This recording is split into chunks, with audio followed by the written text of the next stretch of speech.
மிதுன ராசிக்கு உண்டான பலங்களை இப்போ நம்ம பார்க்க போகிறோம்.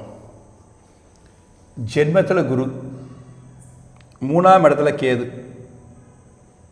9ஆம் இடத்துல ராகு, 10ஆம் இடத்துல சனி.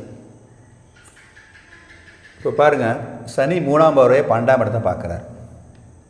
இப்போ என்ன ஆகும்? கடுமையான விரயமாகும். நல்லா தெரியுது, 12ஆம் இடத்தை சனி பார்க்குறாரு, விரயம் பார்ப்பது நல்லா தெரியுது. அப்போ சிக்கனமாக இருக்கலாமா கூடாதா? விரயத்தை தடுக்கிறதுக்கு நாம் கொஞ்சம் கட்டுப்பாடாக இருக்கணுமா கூடாதா?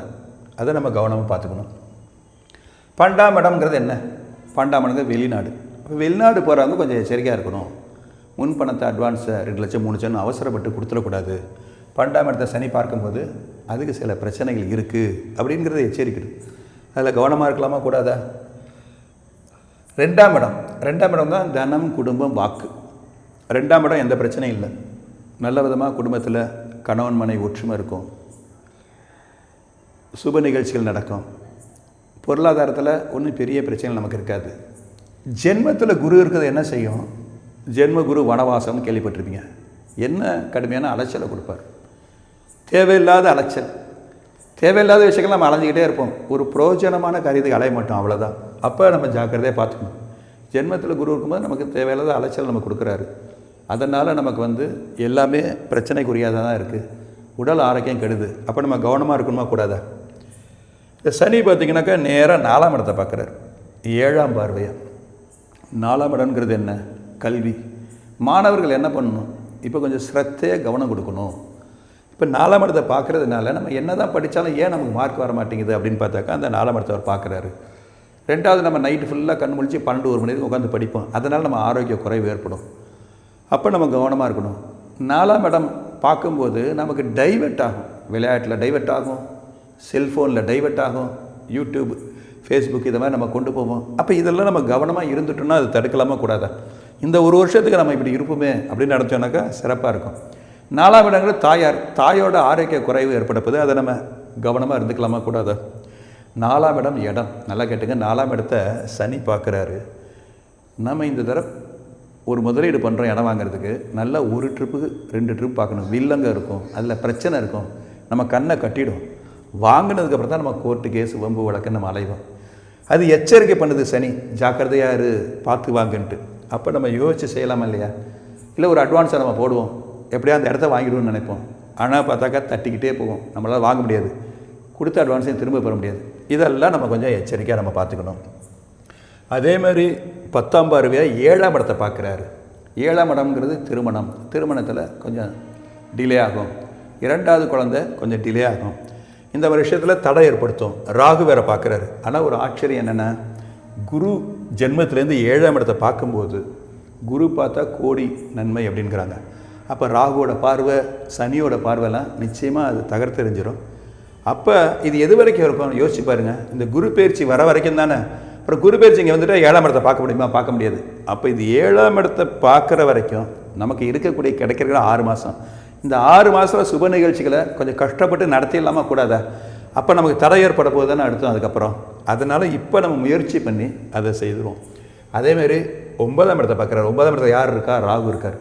9ஆம் இடத்தை பார்க்கும்போது ராகு 9ல் இருந்தாலே தீர்த்த ஸ்தல யாத்திரை, காசி கங்கை போகக்கூடிய அமைப்பு ஏற்படும். நல்ல நல்ல பெரிய பெரிய க்ஷேத்திரங்கள், தீர்த்த ஸ்தல யாத்திரை போகக்கூடிய வாய்ப்பு இருக்கும். குரு வேறு பார்க்குறாரு. பார்க்கும்போது இதெல்லாம் நமக்கு நிறைவேறும். ரொம்ப காலமாக நினச்சிருப்பாங்க இந்த மாதிரி நம்ம போகணுமே அப்படின்னு நினச்சிருப்பாங்க. அதுக்கெல்லாம் இப்போ கிடைக்கும். நம்ம கிடைக்கக்கூடிய பாக்கியங்கள் எல்லாம் அனைத்தும் இது மூலிமா நமக்கு எல்லாம் கிடைக்கும். அதேமாதிரி விவசாயிகள் பார்த்திங்கன்னா 4ஆம் இடத்தை தான் பார்க்குறாரு. 4ஆம் இடம் தான் விவசாயம், பூமி. ரொம்ப ஜாக்கிரதையாக இருக்குது. கால்நடைகள் திடீர்னு உடல்நல சரியில்லாமல் போய் இழப்பு ஏற்படும். இந்த நேரத்தில் நம்ம அரசாங்கத்தில் லோன் வாங்குறதோ, வங்கியில் லோன் வாங்குறதோ, வாங்கி இன்வெஸ்ட்மெண்ட் பண்ணணும் அப்படின்னு சொன்னால் அதிகமான மகசூல் நமக்கு கிடைக்காது. அப்போ நம்ம மாட்டிப்போம், கடன் அடைக்க முடியாது. அரசாங்கத்துலேருந்து, வங்கியிலேருந்து நமக்கு பிரச்சனை ஏற்படும். அதனால் அளவோடு நம்ம பார்த்துட்டு நம்மள்ட்ட என்ன முதலீடு இருக்குது, எப்படி இருக்குதுன்னு பார்த்துட்டு செய்யணும். இரவு நேரங்களில் நம்ம போய் வயல்வேலில் வேலை செய்யும்போது விஷஜந்துகள் நமக்கு பிரச்சனை இருக்குது, அதை நம்ம தெரிஞ்சுக்கணும். 4ஆம் இடம் நல்லா இருந்தால் தான் நமக்கு நல்ல மகசூல் கிடைக்கும், நல்ல விதமாக ரிட்டர்ன்ஸ் கிடைக்கும். அப்போ அதில் ஜாக்கிரதையாக இருந்துக்கணும். அடுத்தது இங்கே வரும்போது மிதுன ராசிக்காரங்களும் செவ்வாய் சனி இருக்கார். இதை நம்ம கொஞ்சம் ஜாக்கிரதையாக பார்த்துக்கணும். இரவு நேரத்தில் வாகனம் ஓட்டுறதை தவிருங்க. ஒன்றுமே இல்லைங்க, செவ்வாய் சனி. ஏழைகளுக்கு உணவு கொடுங்க, அன்னதானம் கொடுங்க. சீருடை பணியாளர்கள், அவங்களுக்கு எத்தனை பேர் வராங்க, தூய்மை பணியாளர் வராங்களா இல்லையா நம்ம தெருவில், அவங்களுக்கு வாரத்துக்கு ஒரு நாள் வியாழக்கிழமை அன்னைக்கோ இல்லை உங்களுக்கு பிடிச்ச நாளண்டோ அந்த உணவு நம்ம கொடுக்கலாமா கூடாதா? இப்போ நீங்கள் ஏழைகளுக்கு அன்னதானம் பண்ண இந்த மாதிரி விஷயங்கள்லாம் ரொம்ப சிம்பிளாக நல்ல விதமாகவே முடியும். அடுத்தது பார்த்திங்கனாக்கா குரு பேச்சு, குரு 2ல் உச்சமடைகிறார். அற்புதமான டைம் மிதுன ராசிக்கு. குரு உச்சமடையும் போது அவங்களுக்கு பொருளாதார ரீதியாக முன்னேற்றம் ஏற்படும், குடும்பம் சிறப்பாக இருக்கும், நிறைய பார்த்திங்கன்னா சுப நிகழ்ச்சி நடக்க ஆரம்பிக்கும். இங்கே பார்த்திங்கனாக்கா 2ஆம் இடத்துலேருந்து 5ஆம் பார்வை 6ஆம் இடத்தை பார்க்குறாரு. இது வரைக்கும் வேலை கிடைக்காம திண்டாட்டிகிட்டு இருந்தவங்க, வேலை கிடைக்கலன்னு நினச்சிருந்தவங்களுக்கெல்லாம் புதிய வேலை, நல்ல வேலை கிடைக்கும். இது வரைக்கும் தற்காலிக பணியில் இருந்தாங்க பாருங்கள், அவங்க நிரந்தரமாக வருத்தப்பட்டு இருந்தாங்க பாருங்கள். இப்போ குரு உச்சம் பெற்று 6ஆம் இடத்தை பார்க்கறதுனால அவங்களுக்கு நிரந்தர பணி ஏற்படும். இது வரைக்கும் கடுமையான வேலை சுமையினால், மேலதிகார தொல்லைனால், விருப்பமில்லாத டிரான்ஸ்ஃபர்லாம் இருந்துட்டு படாபடப்பட்டு இருந்தாங்க பார்த்தீங்களா, அந்த உத்தியோகத்தில் உள்ளவங்களுக்கு விருப்பமுடன் திரும்பவும் டிரான்ஸ்ஃபர் கிடைக்க நல்ல விதமாக மேலதிகாரிகளே மாற்றப்படுவார்கள். இவங்களுக்கு மேலதிகார தொல்லைகள் குறையும். இவங்களுக்கு இப்போ ஹெவி லோடு இருக்குது பாருங்கள், அதுலேருந்து விடுபடுவாங்க. ஒரு அற்புதமான காலகட்டம்.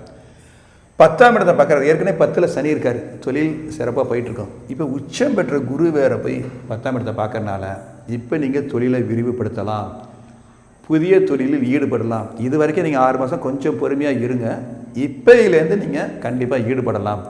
நல்ல விதமான லாபம் வரும், போட்டிகள் குறையும், பொறாமைகள் குறையும், உங்களுக்கு ஆர்டர்ஸ் நிறைய குவிய ஆரம்பிக்கும். ஏற்றுமதி இறக்குமதியில் மிகச்சிறந்தது. ஏன்னா இது கடல் ராசி, கடல் ராசியில் சரிபான் இருக்கிறதுனால ஏற்றுமதி இறக்குமதி உள்ளவங்களுக்கெல்லாம் இந்த மிதுன ராசி மிக சிறப்பான ஒரு நல்ல பொற்காலமான டைம். ஆனால் ஸ்பெக்குலேஷன், எம்எல்எம், இந்த மாதிரி ஷேர் மார்க்கெட், இந்த மாதிரி விஷயத்தில் கொஞ்சம் எச்சரிக்கையாக இருங்க, அது நமக்கு பிரச்சனைக்குரியதாக இருக்கும். நல்ல விதமாக இது வரைக்கும் ஒரு முக்கியமான நபர் நம்மள்ட்ட வேலை பார்த்த பேர் வெளியில் போயிருப்பார், நம்ம அவரை விட்டுட்டோன்னு நினச்சிருப்போம், இப்போ அவரே திரும்பி வருவார். ஆள் பற்றாக்குறைலாம் இருந்து பாருங்கள், அதெல்லாம் சரியாகும். நம்ம நிறைய ஸ்டாக் வச்சு நிறைய இழந்திருப்போம், இப்போ நமக்கு ஸ்டாக் வச்சாலும் எந்த பிரச்சனை இல்லை, நல்ல விதமாக இருக்கும். இந்த காலம் ஒரு பொற்காலம். அதேமாதிரி கல்வி மாணவர்களுக்கும் இது ஒரு சிறப்பான காலம். அடுத்ததாக இங்கே பார்த்தீங்கன்னாக்கா குரு அடுத்ததாக 3ஆம் இடத்துக்கு ஒரு 2 மாதம் போகிறாரு. ராகு கேது பயிற்சி. ராகு 8ஆம் இடத்துக்கு வந்துடுறாரு, கேது 2ஆம் இடத்துக்கு வந்துடுறாரு. இப்போ ஜாக்கிரதையாக இருக்கணும். எதில் ஜாக்கிரதையாக இருக்கணும்? 2ஆம் இடம். 2ஆம் இடம் வாக்கு. தேவையில்லாத வார்த்தைகளை சொல்லக்கூடாது, வார்த்தையினால் பிரச்சனை, வம்பு வழக்கில் நம்ம வரக்கூடிய வாய்ப்பு இருக்குது. பொருளாதாரத்தை கட்டுப்படுத்திக்கணும், பொருளாதாரத்தை நம்ம எச்சரிக்கையாக இருக்கணும், சிக்கனமாக இருக்கணும். குடும்பத்தில் கேது வரும்போது கொஞ்சம் பிரச்சனைகள், சங்கடங்கள், சண்டை சச்சரவுகள், கணவன் மனைவி அந்யோன்யம் குறைவு, இதெல்லாம் ஏற்படும். அப்போ இதெல்லாம் நம்ம எச்சரிக்கையாக இருந்தாலும் ஜாக்கிரதை. 8ஆம் இடத்துல ராகு வந்துட்டார். இப்போ 8ஆம் இடத்துல ராகு வரும்போது கொஞ்சம் ஜாக்கிரதையாக இருக்கணும், வாகனம் ஓட்டுறதுல எச்சரிக்கையாக இருக்கணும், விபத்து கண்டை ஏற்பட வாய்ப்பு இருக்குது, அதனால் கொஞ்சம் எச்சரிக்கையாக நம்ம இருந்துக்கணும். உடல் ஆரோக்கியத்தில் நம்ம கவனமாக இருக்கணும். இதெல்லாம் நம்ம பார்த்துக்கிட்டோம்னா சரியாயிடும். மற்றபடி 3ஆம் இடத்துக்கு குரு போகிறாருன்னா ஒரு 2 மாதம் தான், திரும்பி அவர் வந்துட போகிறாரு.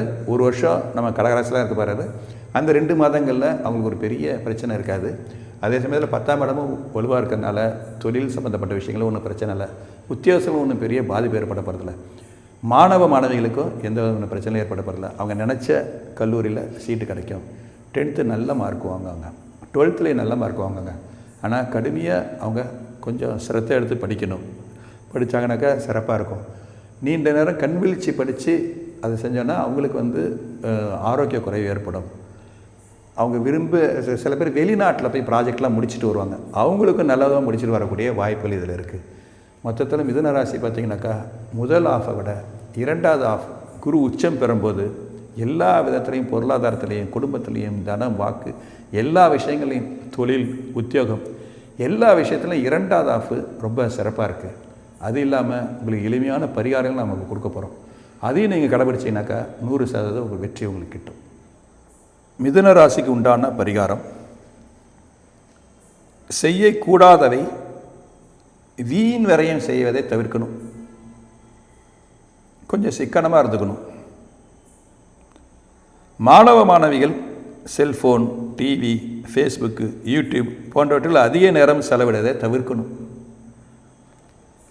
செய்ய வேண்டியவை: சொத்து வாங்கும் பொழுது வில்லங்கம் உள்ளதான்னு எச்சரிக்கையாக கவனமாகவும் அதை பார்த்து செய்யணும். தாயார் உடல் நலனில் அக்கறை செலுத்த வேண்டும். ஆதரவற்ற மாணவிகள் இல்லத்திற்கு சென்று நோட்புக்ஸ், பேனா, பென்சில், சீருடை தானம் செய்வது மிக மிக சிறப்பு. அளவற்ற புண்ணியத்தை கொடுக்கும். திருக்கோயில் பரிகாரம். குலதெய்வ வழிபாடு தொடர்ந்து செய்து வந்தால் மிகச்சிறந்த பலன் கிட்டும். நன்று உடையானை தீயது இலானை நரைவன் ஏறு என்ற திருப்பதிகத்தை தினமும் பாராயணம் செய்து வரவும். அசைவ உணவை தவிர்க்கவும்.